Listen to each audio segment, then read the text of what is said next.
¿Qué tal? Muy buenas tardes, con el gusto de saludarlo como todos los jueves en una emisión más de su programa Hablemos Derecho, el consultorio jurídico de TV UAC.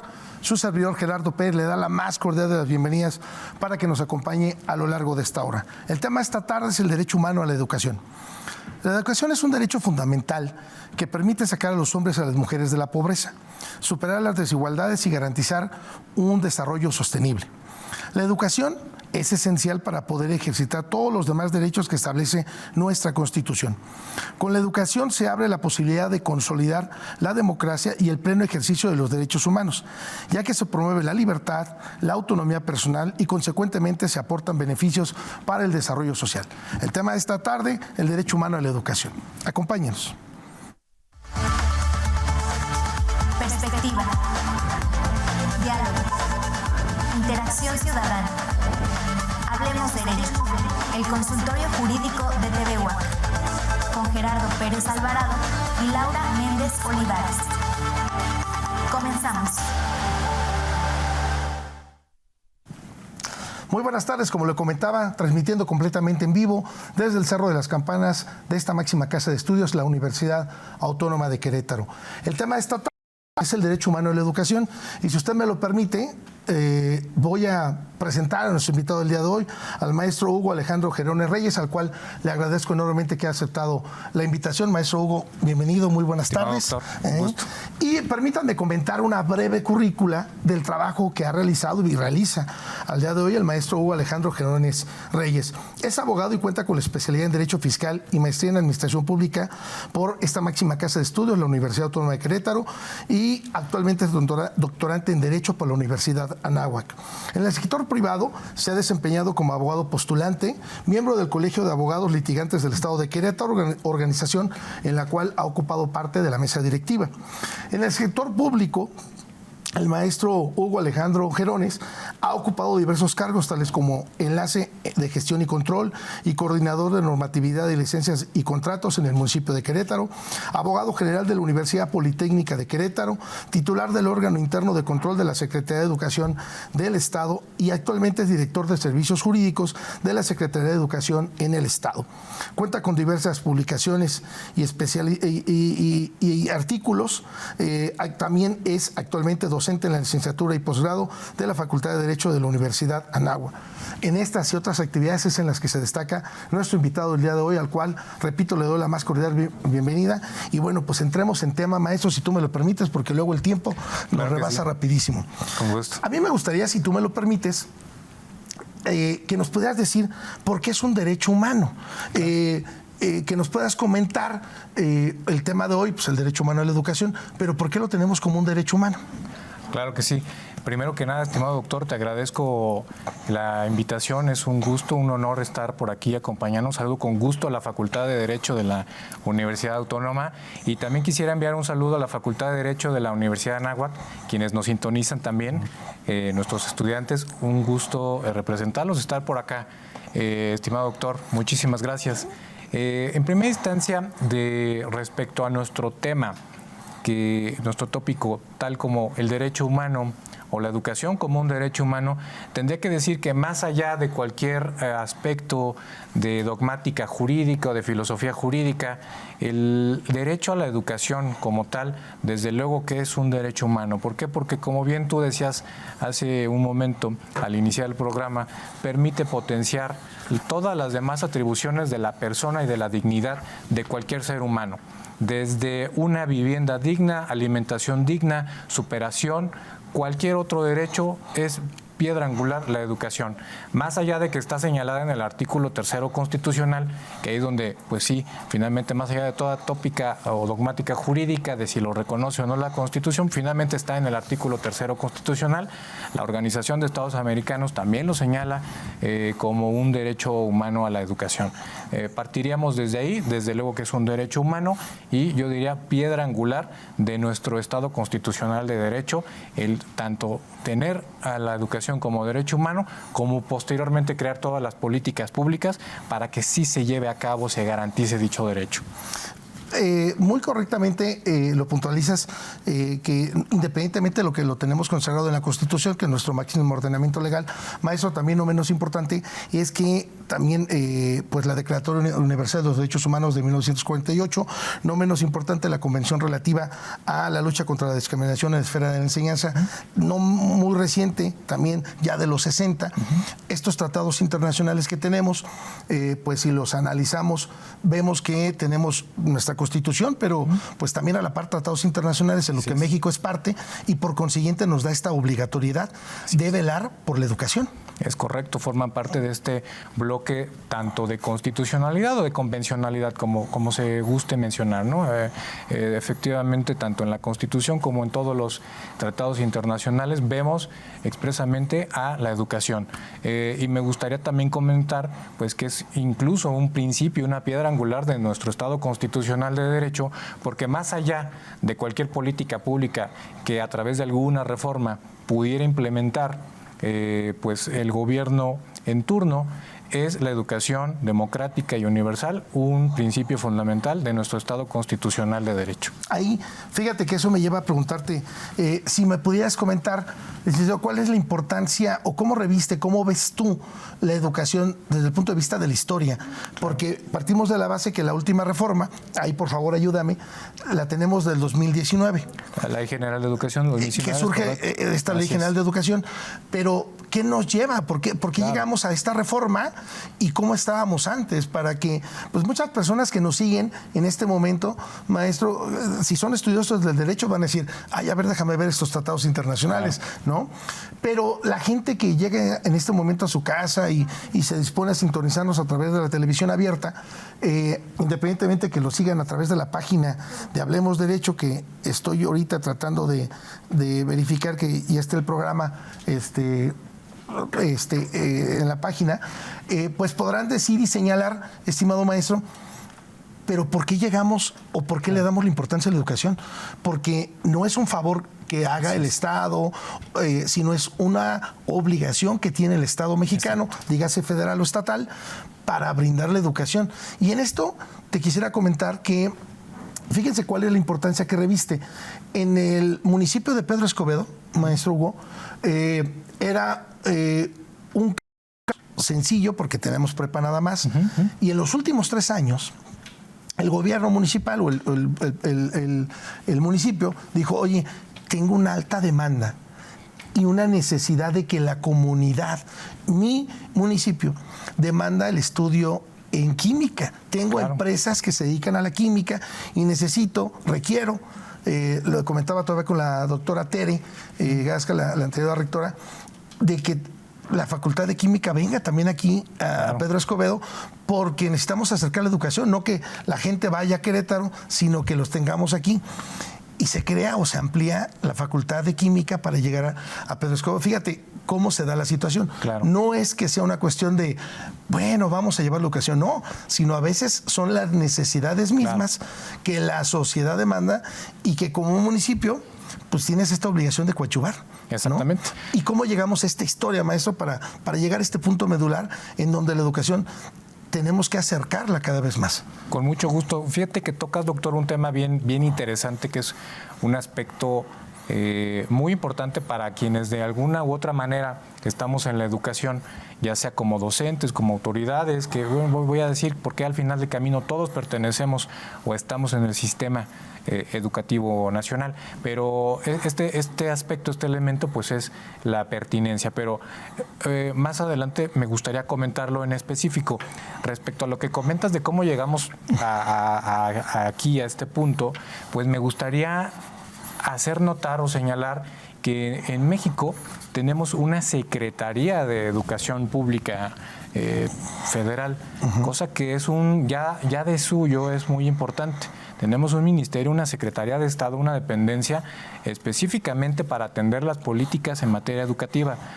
No cosa menor, porque no siempre existió la Secretaría de Educación Pública. Y aquí sí me gustaría recalcar a grandes secretarios de educación, que a veces también, como dice el doctor, es cuestión de voluntad política, pero hemos tenido grandes secretarios de educación que sí han hecho un parteaguas, un antes y un después. Sin lugar a dudas, pues el más conocido, José Vasconcelos, quien incluso pues funda la Secretaría de Educación Pública por ahí de 1921. La SEP es creada por José Vasconcelos, un gran referente de la educación, no nada más mexicana, sino también latinoamericana e internacional.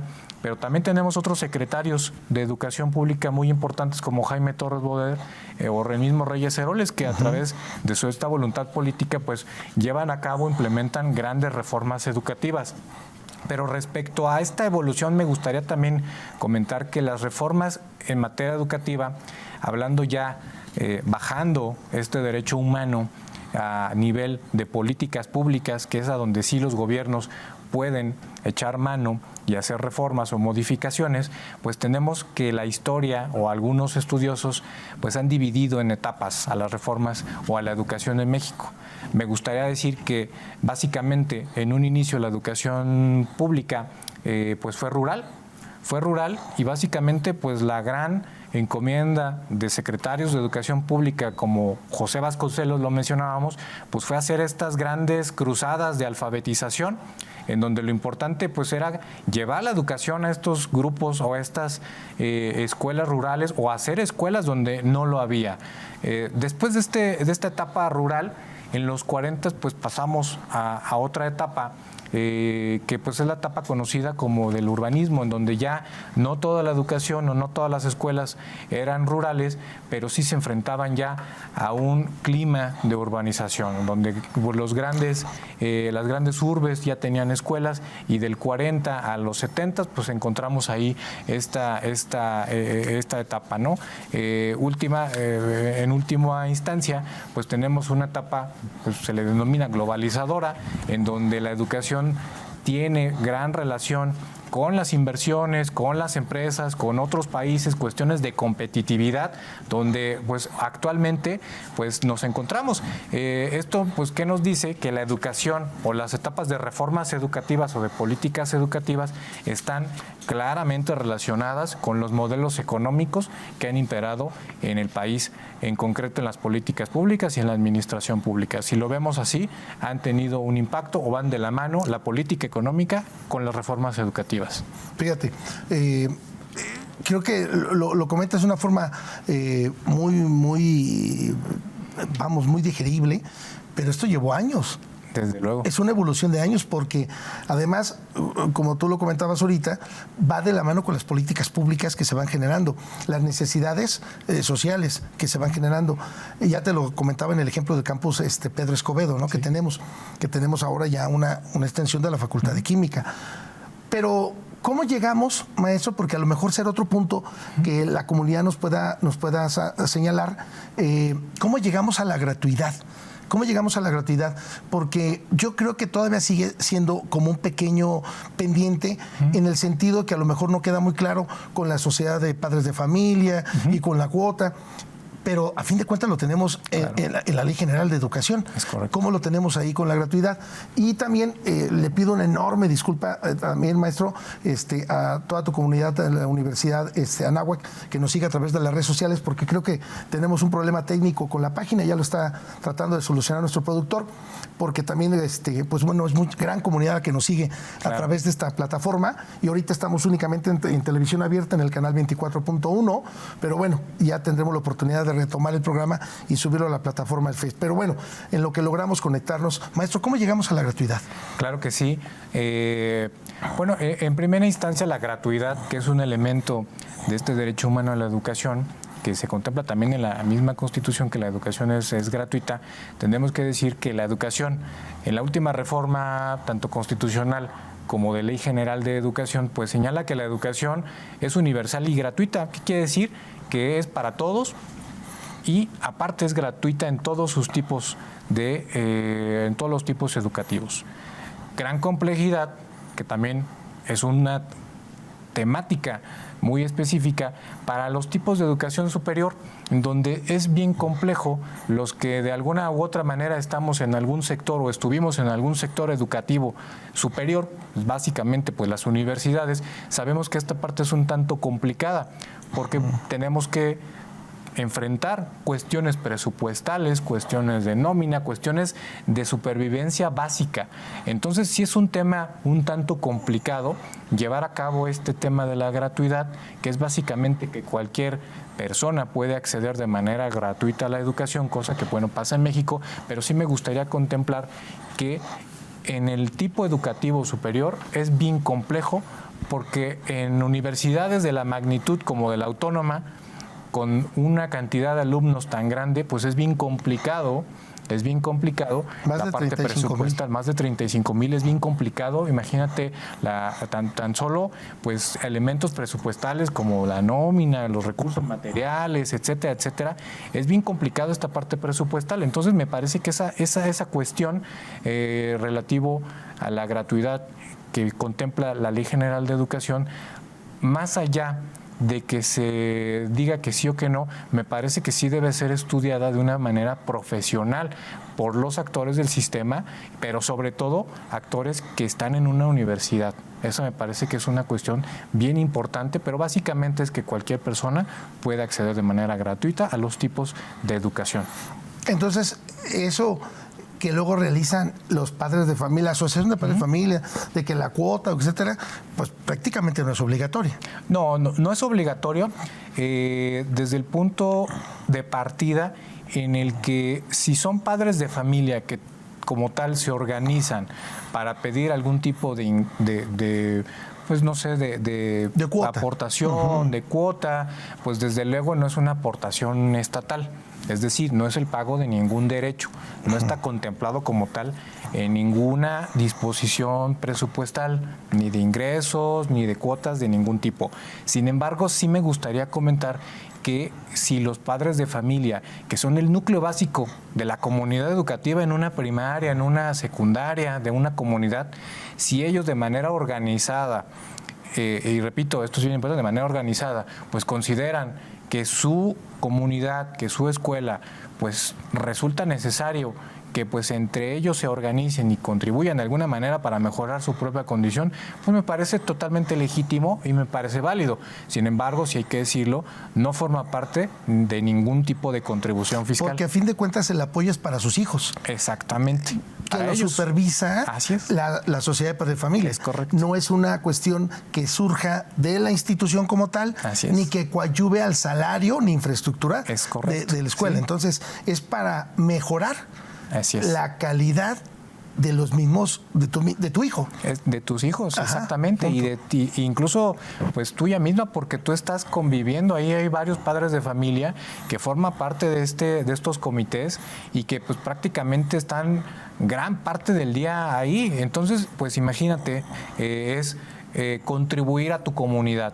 Finalmente la educación no nada más la hace alguna autoridad en turno, la educación la hacemos todos y la hacemos desde casa, y sí, cada quien tiene sus responsabilidades, sus competencias en los órdenes de gobierno, pero me parece que de entrada el hecho de que tú como padre de familia o educando, pues desde luego tienes una responsabilidad, insisto, no es obligatorio, no forma parte de ninguna contribución, pero pues vemos que en algunos lados pues lo hacen, ¿no? Y es totalmente legítimo, pues, me parece. Sí. Estimado maestro, quiero no pasar a hablar de los retos que tenemos en la educación, sino antes que me puedas comentar en esta ley del 2019, que por ser la última, la vigente que tenemos. Sí.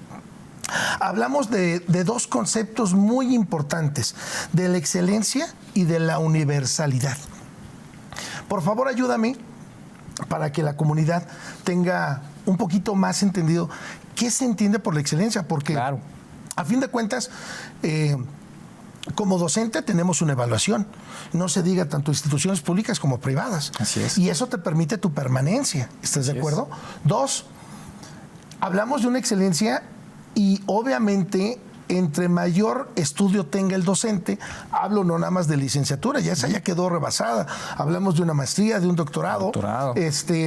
Y así sucesivamente, cada curso, cada programa, irlo perfeccionando. Ahora, esta modalidad o esta última también modalidad del gobierno federal de las reformas nuevamente pedagógicas, y a lo mejor eliminemos competencias, pues nos va a tener que volver otra vez a sentarnos en el aula. Pero ¿qué significa la excelencia académica y la universalidad, maestro? Claro que sí. Bueno, son dos figuras que aparecen ya en la reforma constitucional, la última reforma constitucional en materia educativa. Es decir, la educación no nada más es un derecho humano y tienes que dar la educación por dar la educación, sino que esta educación tiene que ser de excelencia. Y así lo menciona la Constitución y la Ley General de Educación, tiene que ser de excelencia. Pero, ¿qué significa que sea de excelencia? Bueno, excelencia significa que tiene que estar evaluada bajo estándares de calidad y de excelencia, valga la redundancia. Como bien dices, que si los docentes tienen algún grado académico, de licenciatura, de doctorado incluso, de maestría, etcétera, etcétera. Que si tus programas educativos están actualizados también, que si tus programas educativos son pertinentes. ¿Qué quiere decir pertinente? Pues que el educando, el estudiante el día de mañana estudie una carrera y tenga trabajo. Básicamente, ¿por qué? Pues porque la sociedad, la comunidad le demanda esa carrera. Es decir, no se trata de abrir carreras por abrir carreras, sino que tienen que ser pertinentes. Me parece que me gustaría comentar, las universidades estatales pues cubren con un requisito pues de la pertinencia porque abren carreras en donde están ubicadas cerca de parques industriales, cerca de industrias. Es decir, no puedes aperturar un programa educativo, una carrera, si el estudiante el día de mañana no va a tener trabajo. Y no va a tener trabajo porque esa carrera pues no se requiere en esa región. Entonces, este concepto de excelencia significa que tienes que evaluar que sea una educación de calidad. Por otro lado, el principio de universalidad, pues significa que la educación es para todos. La educación es para todos y los tipos de educación pues tienen que ser asequibles y tienen que llegar para todos. Los tipos de educación, nada más como referencia, pues el básico, educación básica, educación de media superior y educación superior. Es decir, tiene que ser asequible para todos. Básicamente, pues es los conceptos que maneja la Ley General de Educación. Ok. Se dice sencillo, maestro, pero tener la pertinencia de un programa académico no es tan sencillo. Y más porque tiene que ir en base a las necesidades de las empresas que se van asentando. Ejemplo, creo que se comentaba una empresa de logística aquí en Querétaro que bueno, pues igual así como la que se planteaba o la que se planteó en el norte del país, en Nuevo León en concreto, pues casi van de inversión económica, casi van ahí de la mano y es una cantidad muy, muy importante, ¿no? ¿Qué implicará o qué implicaría como reto para el Estado en cuáles serán las nuevas carreras que tengamos que ir dimensionando, maestro, para pues la comunidad que nos sigue, aquellas personas que están terminando su preparatoria ahorita en este momento, que puedan apoyarse, que les permita decir, a ver, espérame, si yo me agrada mucho, quiero estudiar Derecho, no estoy minimizando la carrera, maestro, los dos somos abogados, pero a lo mejor sería más fácil si estudiara una ingeniería, en el sentido más fácil de insertarse al mundo laboral, maestro. No tanto, no quiero decir, estoy minimizando que la carrera en Derecho no tengo el valor, no, pero repito, ¿cuáles son las carreras que en este momento nuestro estado de Querétaro está demandando? Claro, y justamente que todo esto tiene que ver con la pertinencia. La pertinencia no es tan sencillo determinar, sin embargo, sí hay documentos en concreto con lo cual se puede lograr. Es decir, todo puede ser documentado. La pertinencia de los programas educativos no se hace de la noche a la mañana, se construye, es un documento, son dictámenes que se elaboran en conjunto con la industria, en conjunto con expertos, especialistas, académicos, y se pueden lograr documentos de pertinencia para saber si en concreto en la ciudad, en la región, donde se intenta aperturar un programa educativo, esa carrera es necesaria por la industria o por la comunidad. ¿Cómo se logra esto? Pues sobre todo a través de la misma industria, de los mismos expertos que pueden decir, oye, ok, voy a aperturar, voy a tener una industria, esta empresa que mencionas, pues la voy a aperturar, pero yo necesito ingenieros. Yo necesito expertos licenciados en logística, ingenieros en procesos industriales, etcétera, etcétera. Eso es lo que yo requiero. O yo requiero una maestría en alta dirección, o yo requiero una maestría en tecnología, en nanotecnología. Eso es lo que yo requiero, porque si no, pues van a venir de otro lado. Entonces, yo te doy mi opinión. desde la industria, y eso es lo que yo requiero. Junto con la autoridad educativa, pues se evalúa y se dictamina, oye, efectivamente esta carrera es pertinente en el estado, en la región, y pues se puede aperturar, y eso que garantiza pues que los estudiantes cuando egresen, cuando se titulen, pues puedan tener una oportunidad laboral importante. Aquí, maestro, quiero yo señalar para ir cerrando, nos quedan menos de 5 minutos para cerrar este primer bloque. ¿Cuáles serían los principales desafíos que tú observas en la educación? Tomando en consideración, maestro, esto que haces énfasis en la calidad. Vamos, que la educación te permita tener una calidad de vida. Así es. ¿Estás de acuerdo? Que valorar para educar, pues para el ahora, no con una expectativa de, bueno, pues a 5 o 10 años yo quiero. No. Es el ahora porque, pues en este momento, generación tras generación egresa. Así es. Y cómo se insertan, repito, a laborar. Y no es lo mismo que tengamos preparatoria a que tengamos ya una licenciatura, una ingeniería. Eso le va a cambiar la vida enormemente a la persona. Y 2 o 3, que es más importante también tomando en consideración de que cómo pueden exigir un derecho si no lo saben. Claro. Eso también es otro punto medular.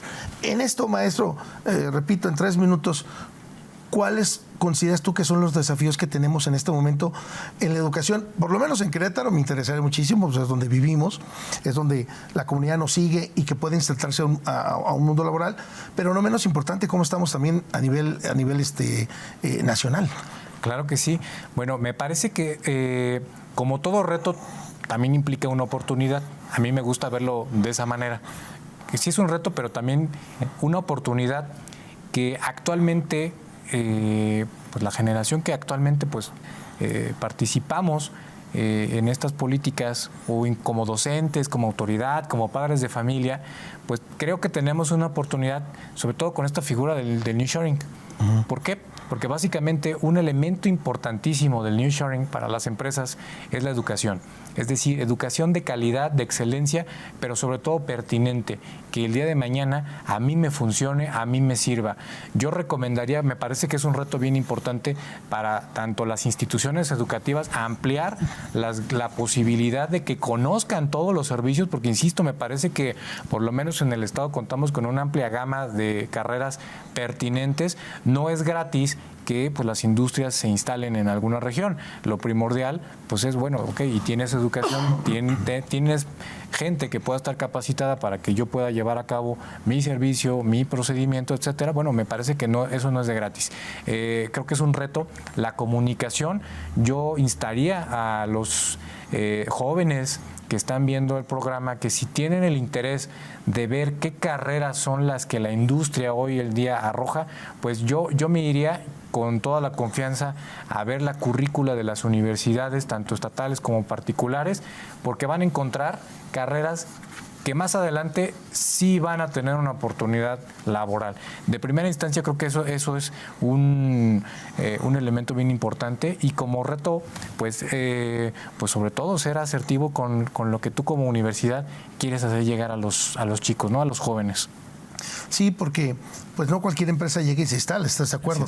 E igual, pues si uno oferta un trabajo, maestro, vamos, imagínate, requiero un pasante de derecho, pues el día de mañana de menos tienes a 10 personas formadas ahí. Exacto. Y no es lo mismo que tengas, bueno, es que voy en el primer año, a que ya vayan concluyendo la licenciatura, porque te permite tener un panorama, un abanico de conocimiento más amplio, y puede haber una gran diferencia en la contratación. Totalmente. Porque, pues, repito, se escucha mal, pero tienes 10 personas antes que tú y otras 10 después que tú, y pues obviamente vas a contratar al que tenga mayor conocimiento, porque a fin de cuentas lo contratas para mejorar tu empresa o vamos a donde se vaya a insertar a laborar. Entonces, eso es el reto de nosotros, pero también no menos importante, pues del Estado que coadyuve, o las empresas que coadyuven con el Estado, para saber qué es lo que se demanda. Exactamente. Políticas de inclusión, políticas también de difusión, de propaganda gubernamental en materia educativa, pues me parece que ahí también es bien importante que no nada más la infraestructura, sino también pues que se conozca, que se difunda, ¿no? Eso me parece bien importante. Sí, bueno, pues si me lo permiten, vamos a hacer la pausa de este primer bloque. Estamos hablando con el maestro Hugo Alejandro Gerones Reyes sobre el derecho humano a la educación. Vamos a la pausa y regresamos.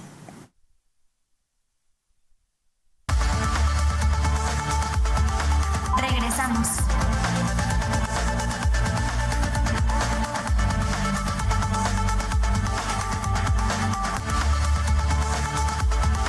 Continuamos.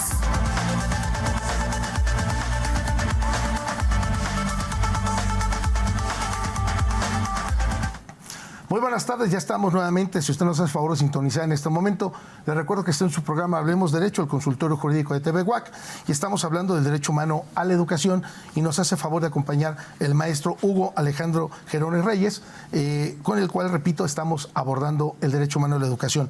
Le pido nuevamente una enorme disculpa porque no sale de nuestro control, sale del control de aquí, de nuestro productor, tener el programa en la plataforma de Facebook como programa a programa también lo tenemos. Y bueno, pues tengo ahí pendientes, maestro, también porque, bueno, pues ahora la comunidad de la Universidad de Anáhuac iba a estar pendiente también y bueno, pues ni modo, maestro, se quedarán con ganas de ver el programa, pero la producción lo sube todos los lunes y yo te voy a compartir el link para que lo puedas tener ahí presente. Maestro, regresemos al punto medular. Hablamos ya en términos generales qué implicaba un derecho humano a la educación, lo comentamos que bueno, pues también lo tenemos como un tratado internacional, y si lo tenemos en tratados internacionales por la UNESCO, por la ONU, pues hablando de una jerarquía constitucional, lo tenemos en nuestra Constitución, pero también la Constitución misma de nosotros nos mandata que todos los tratados internacionales en los que México sea parte y no vaya en contra de lo que mandata la Constitución, pues es el marco normativo también aplicable para nosotros. 133 constitucional, si no mal recuerdo. Pero independientemente de eso, maestro, ¿cómo alcanzar el logro de la educación superior? Porque decimos, es un derecho humano, pero también tenemos en la estadística que arroja el INEGI del 2020, a lo mejor puede haber disminuido, puede haber aumentado, tomando en consideración que ya pasaron 4 añitos, pero dice que 24 millones de niños y jóvenes en nuestro México, maestro, 24 millones de niños y jóvenes tienen apenas el 10.5 grado, sí, 10.5 o lo que equivale al primer año de bachillerato, como máximo grado de instrucción. Me preocupa porque a lo mejor en el área conurbada de Querétaro, y aún así tendría mis asegúnes, tomando en consideración algunas comunidades de Santa Rosa Jáuregui, no quiero yo pensar la educación que pudiéramos tener en Cadereyta, maestro, la educación que pudiéramos tener en Tolimán, y no estoy minimizando los municipios, sino que hay muchas comunidades, no se diga Cadereyta, que están luego sumamente alejadas de las áreas urbanas, o si llegamos apenas hasta secundaria, ¿cómo le hacemos para llevar la preparatoria? ¿Cuáles son los retos de pues para lograr una educación superior, tanto de calidad como de accesibilidad? Claro, me parece un reto muy importante, y recojo algo que tú mencionaste, doctor. Efectivamente, la educación está reconocida dentro del bloque de constitucionalidad como parte de control de convencionalidad incluso. ¿Por qué? Pues porque está en tratados internacionales. Es decir, este orden de control, ¿y qué implicaría? Que es responsabilidad, sí, del Estado, pero del Estado completo. Es decir, del Estado mexicano, pero del Estado completo. Los 3 órdenes de gobierno son responsables en la medida de sus competencias, pero tienen una responsabilidad pues muy señalada. Ahora, ¿qué me gustaría también comentar? El reto hacia cómo le podemos hacer para que sea la educación para todos y sea una educación de calidad, y en todos lados exista un maestro, un docente. Me parece que es responsabilidad sí de la autoridad educativa, pero también lo es de todos. Me gustaría comentar que la Ley General de Educación menciona que el Sistema Nacional de Educación se compone. ¿De quiénes se compone? Se compone de todos los actores que de alguna u otra manera formamos parte de la educación, tanto de los que recibimos educación, de las autoridades, bueno, de las personas, padres de familia, de los educandos. todos formamos parte del Sistema Nacional de Educación, las instituciones, pero no nada más las instituciones estatales, también las instituciones particulares, porque la educación también es particular, forma parte de este sistema. Desde luego, incluso, y fíjate, esto es bien interesante, también forma parte del sistema los procedimientos. ¿Y qué va incluido dentro de los procedimientos? Desde los recursos materiales informáticos también forman parte de la educación. Es decir, las aulas, los equipos de cómputo, las instalaciones, todo esto forma parte del Sistema Nacional de Educación. Es decir, en la medida de pues los grados de responsabilidad, pero todos formamos parte y todos podemos mejorar la educación. En concreto, ¿qué me gustaría señalar? La educación no nada más es la que nos imparten en la escuela, no nada más es la que llegamos a un aula y no nada más es responsabilidad del docente. A veces decimos, oye, es que el docente es culpable de esto, si el alumno, el niño o la niña pues se porta mal, etcétera. Me parece que desde los padres de familia, desde casa, desde ahí ya implica el derecho como tal a una educación pues de calidad. Pero por lo tocante a las autoridades educativas, me parece que la responsabilidad, o sobre todo importante, o el punto neurálgico de una autoridad educativa es llevar a cabo programas, pero programas totalmente evaluables, programas consistentes, programas pertinentes de acercar la educación a donde no la hay y donde la hay, pues mejorarla. Tener una educación de calidad, estarla evaluando. ¿Cómo lo hacemos? A través de la emisión de programas, a través también, pues desde luego, pues de los presupuestos. A veces tenemos una intención bien importante de hacer una política educativa, pero si no hay dinero, pues no se puede, es muy complicado. Entonces me parece que desde los presupuestos es bien importante asignar recursos a donde deben ir.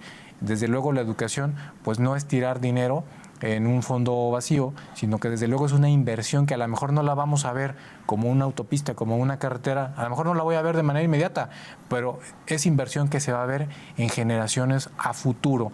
Me parece que ahí está el reto en políticas educativas evaluables, concretas, programas educativos concretos, evaluables, pero también desde la parte presupuestal es bien importante que tengan un sustento presupuestal. Esto me parece importantísimo. Sí, maestro, fíjate que quiero otra vez resaltar el punto que la última estadística que tuve oportunidad de checar del INEGI del 2020, maestro, la verdad es que cuando lo estás viendo, dices, ay caray, 24 millones de jóvenes entre la edad de los 15 llegan a 10 años o 10.5 años de educación. Estamos hablando, por supuesto, estimados televidentes, de 6 años de primaria, 3 años de secundaria y entonces 1 año nada más de prepa, maestro. ¿Cómo le hacemos y qué reto visualizas aquí? A lo mejor te voy a hacer la pregunta de los 50,000, maestro, porque,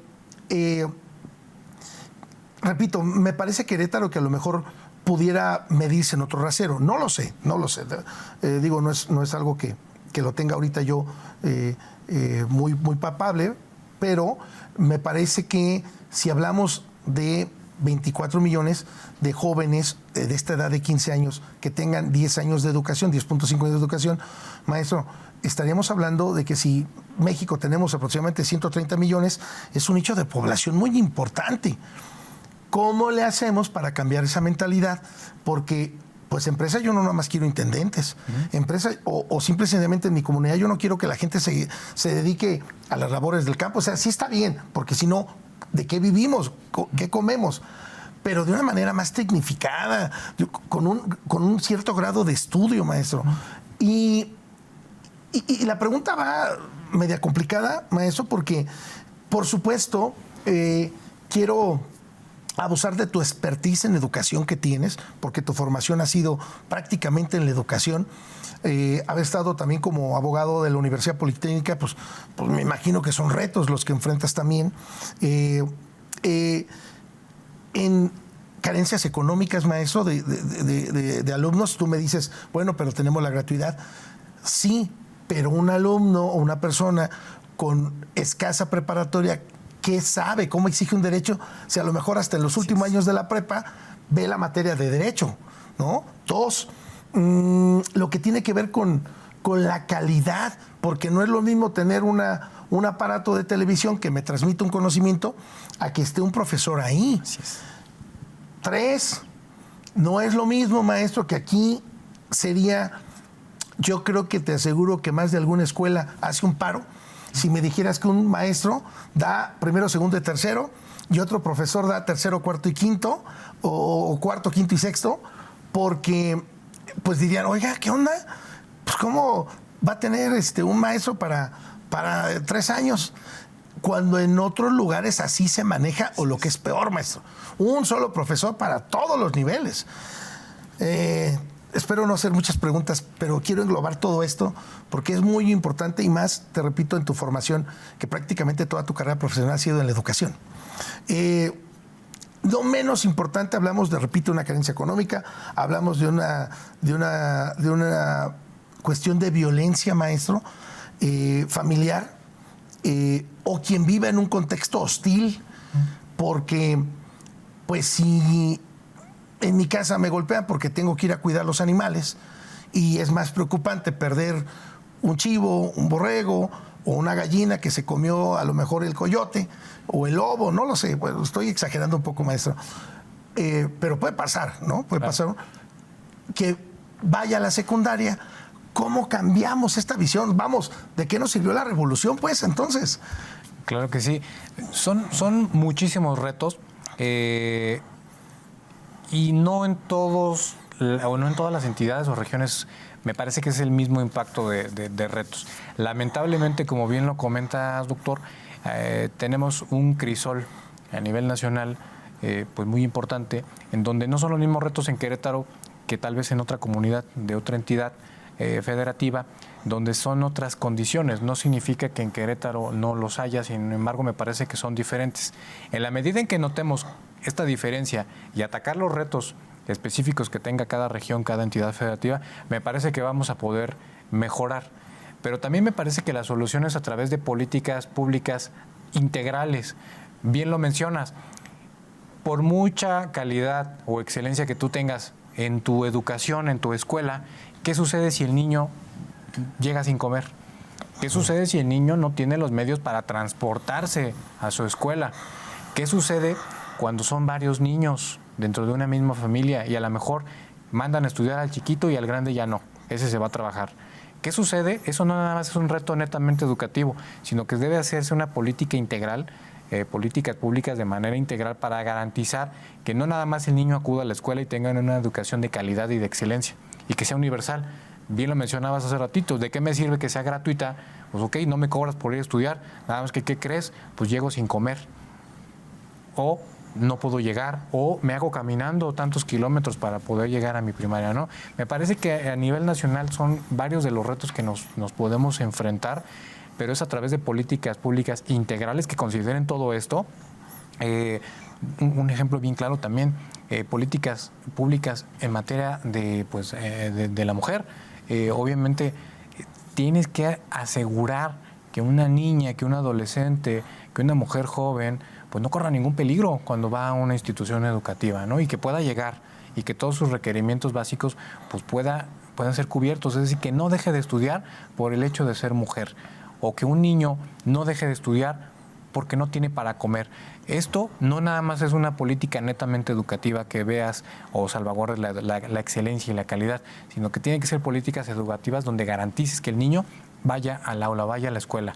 Y esto no nada más es, al hacerlo integral, pues no nada más es del educando, sino que también tienes que fortalecer el núcleo familiar a través pues de conferencias, de pláticas, de políticas públicas, escuelas para padres, etcétera, etcétera, que van a fortalecer este núcleo familiar. Me parece que sí es a través de políticas públicas, porque sí, a nivel constitucional ya está reconocido. Insisto, es una piedra fundamental, una piedra angular fundamental del Estado constitucional que hoy tenemos de derecho, la educación, perfecto, pero ¿qué políticas públicas eficientes y eficaces tienes en esta entidad federativa, y a nivel nacional? Me parece que eso es innegable, que se tienen que evaluar, diría yo, se me haría una buena política, una buena alternativa para, de entrada, evaluar las políticas públicas si son eficientes y son eficaces. No se trata nada más de dar becas por dar becas, sino que tienes que ser eficiente, tienes que ser eficaz la política pública.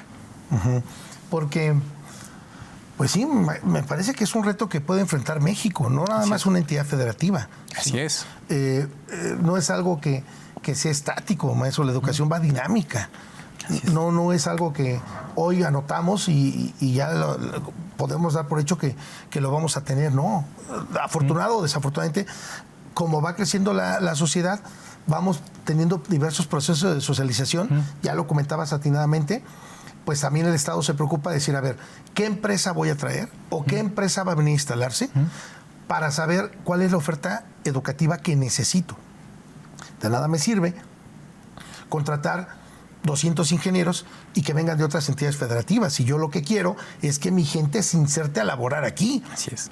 Y eso, por supuesto, pues el dinero, la productividad se va a quedar aquí. No quiero que se vaya. Ahora, me voy a decir, sí, pero también los que vengan van a tener que rentar, van a traer a su familia. Pues sí, pero yo estoy beneficiando de forma indirecta a un tercero. Así es. No de forma directa a la gente que yo requiero. Es correcto. Entonces, sí. Pues se dice muy sencillo, pero me imagino que son varios retos. Y no menos importante, maestro, lo que tiene que ver también con, pues lamentablemente, lo que tiene que ver, atinadamente lo comentabas, con la alimentación. No recuerdo yo, con toda honestidad, maestro, ya no he tenido oportunidad, no me he detenido bien en las noticias que luego ve uno en las periódicos digitales que te mandan. Ya no me he detenido. Antes se hablaba mucho de los desayunos calientes, maestro. No sé si los tengamos ahorita o ya se haya perdido esa situación, porque pues es interesante, es decir, no interesante, sino importante, porque repito, si hablamos de un derecho humano a la educación, no nada más es de que yo te acerque la lectura, yo nada más que te enseñe a sumar, no, ¿qué implica la educación como tal en términos amplios, ¿no? Claro, no, y este tema de la alimentación es un tema bien importante porque me parece uno de los más importantes para la educación en general. Finalmente es un servicio educativo, por eso me voy a permitir mencionar que a nivel estatal, pues en Querétaro se sigue dando las escuelas de tiempo completo.